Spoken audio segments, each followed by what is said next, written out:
أعوذ بالله من الشيطان الرجيم. بسم الله الرحمن الرحيم.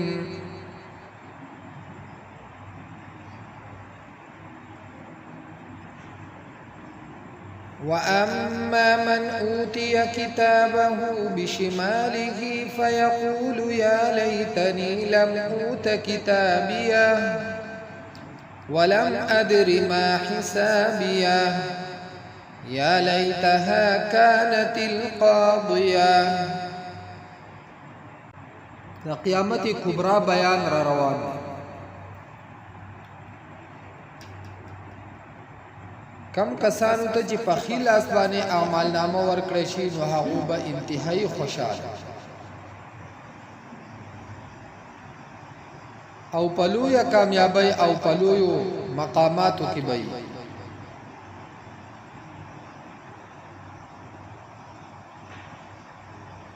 وز د هغې ډلې بیان کیږي چې هغو ته اعمال نامه په غسل اسبانه ورکړی شي. الله پاک دې زموږ د ټولو حفاظت وکړي.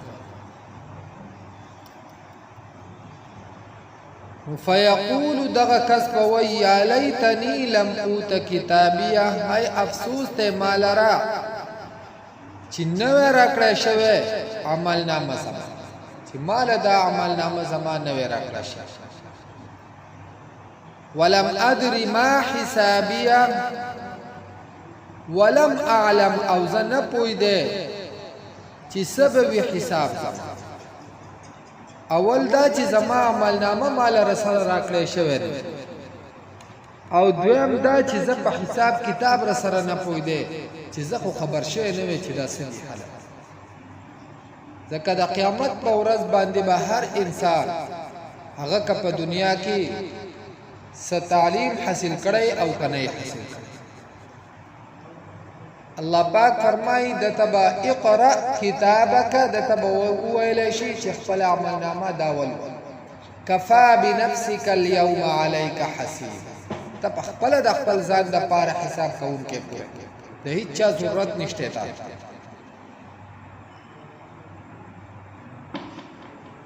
نو دی به دویم ارمان دا وکړي چې زه په حساب نه پوهېدی.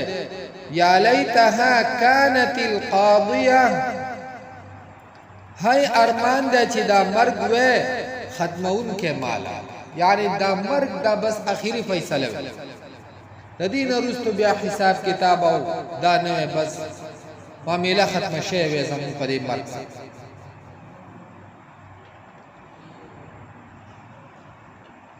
ما اغنا عني مالیه، هیڅ فایده را نکړه مالا مال زما. په دنیا کې انسان د مال د وجې نه اکثر ډیر مغرور،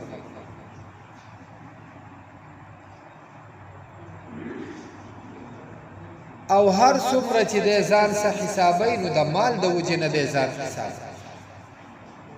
د خلقو نه ځان غني حسابوي د دې مال د وجې نه. اکثر په خپل ولۍ کې په خاندان کې هم د ځان د خلقو د ځان غنی حسابی، دا هم صرف د مال دی. نو الله پاک فرمایي چې دی به بیا ارمان وکړي چې ما اغنا عني مالیه، هیڅ فایده را نه کړه ماله مال زما. هلک عني سلطانیه، هلاک شو زمانه، برباد شو زمانه حکومت او ملاتړ. مراد دا سلطانیه نه بادشاهی او غلبه ده په غریبانو خلقو. نو د مال د وجې نه اکثر د په غریبانو خلقو زوروري، هغو باندې خپل حکمونه چلای، خپل کارونه او خدمتونه تیالي. نو د قیامت په ورځ باندې به د افسوس ارمان وکړي چې زما د غمال او مشرۍ او زما د زورورتیا غلبې مال هیڅ فایده را نه، هغه هر څه زمانه برباد شو، ختم شو. ما خو به په دومره خلقو حکمونه چلول.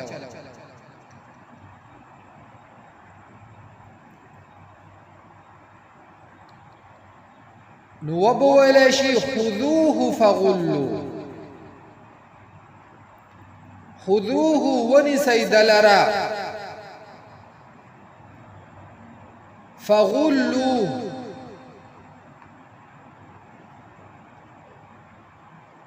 نو وتړی دی یعنی سټ تی توق واچو.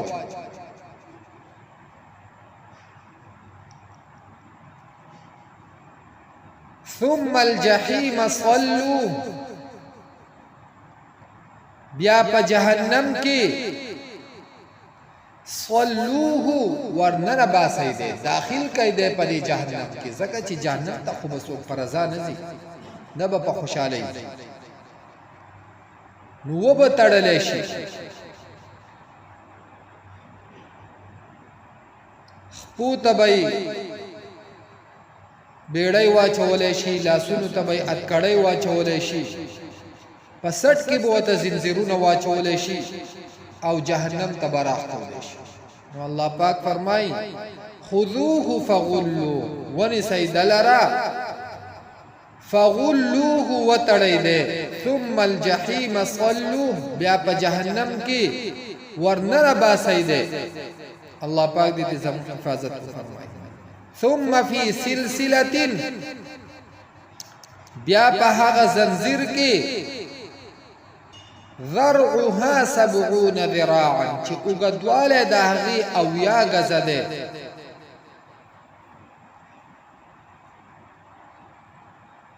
فاسلکوه،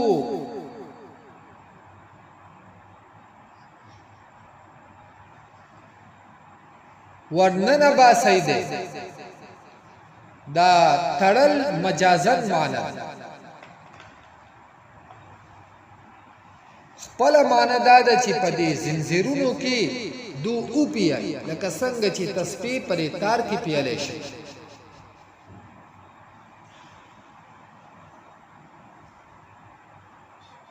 انه کان لا یؤمن بالله العظیم،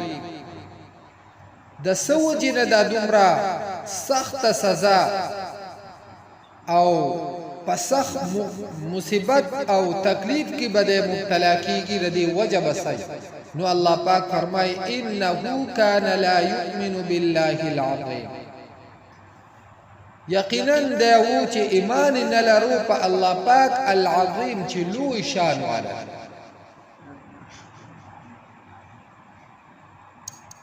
ولا يحض على طعام المسكين،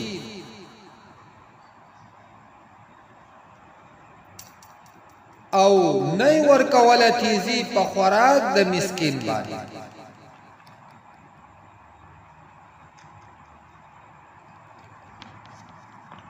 وزدلته مفسرین لیکي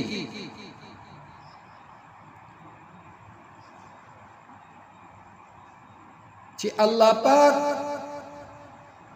مشرک بالله،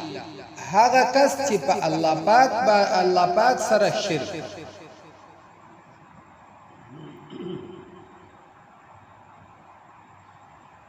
او بل طرف ته هغه کس چې د مسکینانو حق وهي، دا دواړه په یو ځای ذکر کړي. انه کان لا یؤمن بالله العظیم، چې ایمان په الله نه لري نو مشرک، دغه مشرک او کافر.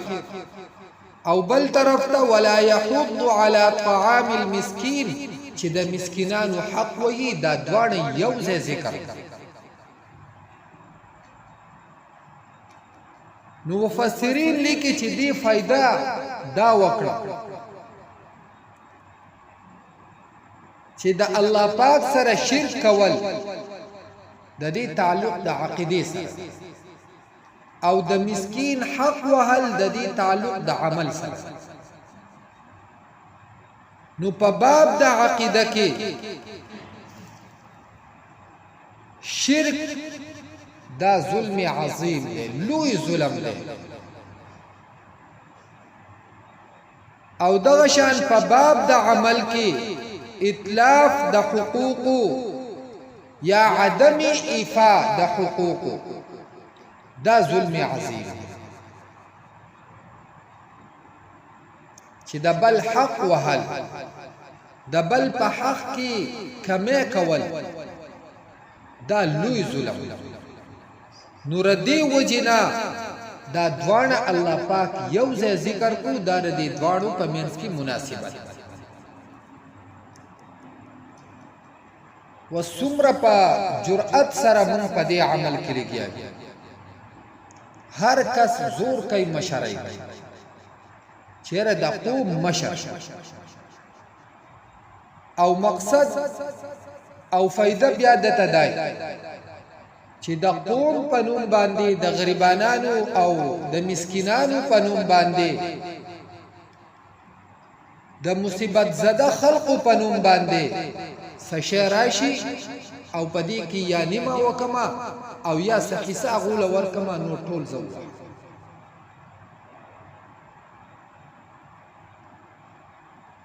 نو دا څومره لوی ګناه ده لیکن زمون دی طرف ته سوج هم نزي دا مون په ګناه کې هم نه حساب نو الله پاک فرمایل انه كان لا يؤمن بالله العظيم چې په دې سختو تکلیفونو کې دا مبتلا او سخت عذابونه ورکول دار دی وجنبي چې دې په الله پاک باندې ایمان نه لري او دویمه خبره پکې دا ده چې د کیزی نه ورکای په خوراک د مسکینان نو یا خو په خپل باندې د مسکین په حق کې د بخیل هغه له سور کوي یا د مسکین حق دی وي د دې وجنه جناب نبی کریم صلی الله علیه وسلم فرمایلی دي چې تاسو په مالونو کې د زکات نه علاوه په تاسو باندې هم د غریبانو حق صدقات وغیرہ دا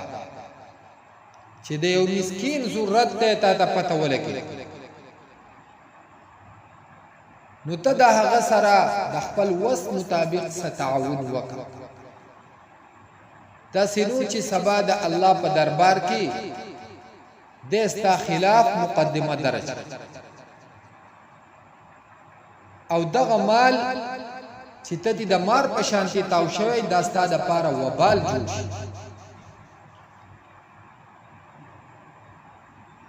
لا يأكله إلا الخاطئون فليس له اليوم هاهنا حميم الله پاک فرمای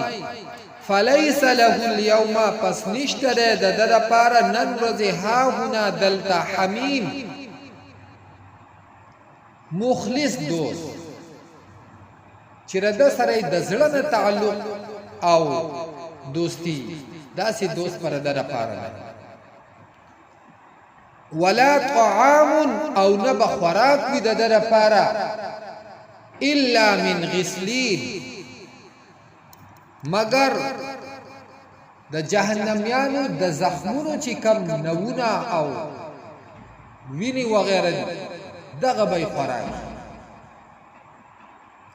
لا يأكله إلا الخاطئون نبخر دی لرا مگر گناهگار الله پاک دې زموږ حفاظت وکړي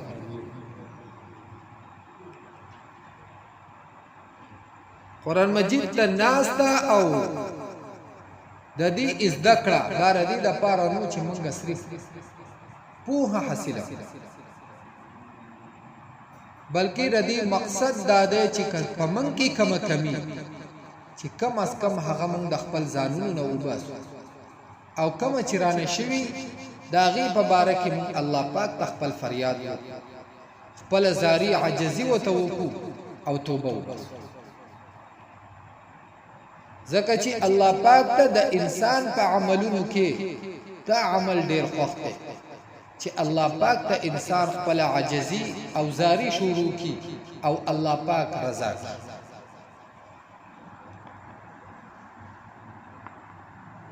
واما من اوتي كتابه او هغه څوک چې ورکړی شو هغه ته کتاب ده هغه یعنی عمل نامه ده بشماله پس لاس داغه کی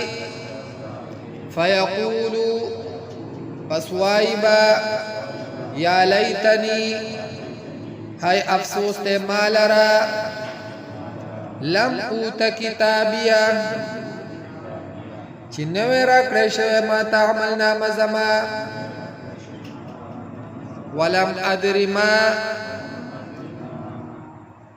ولم ادری او زنپوی دے ما حسابیا چی سبوی حساب زما یا لیتها ہائی ارمان دے کانت القاضیہ چی دا مرگ وے ختمون کے مالرا ما اغنا عنی مالیا حس پیدرا نکلا مالرا مال زما حلق عنی سلطانیا برباد شو زمانہ حکومت او ملاتر زما سلطانیہ حکومت زما مراد دین ملاتر او غلب خذوه ورسید فغلوه او وطرید ثم الجحیم بیا پا جہنم کی صلوه ورنن باسید ثم فی سلسلت بیا پہاغ زنزیر کی ذرعها چی اگدوال داغی 70 ذراعا او یا گزد فاسلکوه پس داخل کئی دلرا انہو کان لا یؤمنو یقینا دیو چی ایمانی نلرو باللہ العظیم پا اللہ پاک باندی چلوی شان والدے ولا یحضو او نیور کولتیزی على طعام المسكين فخوراك دا مسكين باندي فليس له اليوم بس نشتے دلرنن ورزي ها هنا دلتا حميم دوس مخلص ولا طعام او نخوراك إلا من غسلين مگر د زخمونو د وینو زونا لا يأكله نبخر دی لرا إلا الخاطئون مگر گناهگاران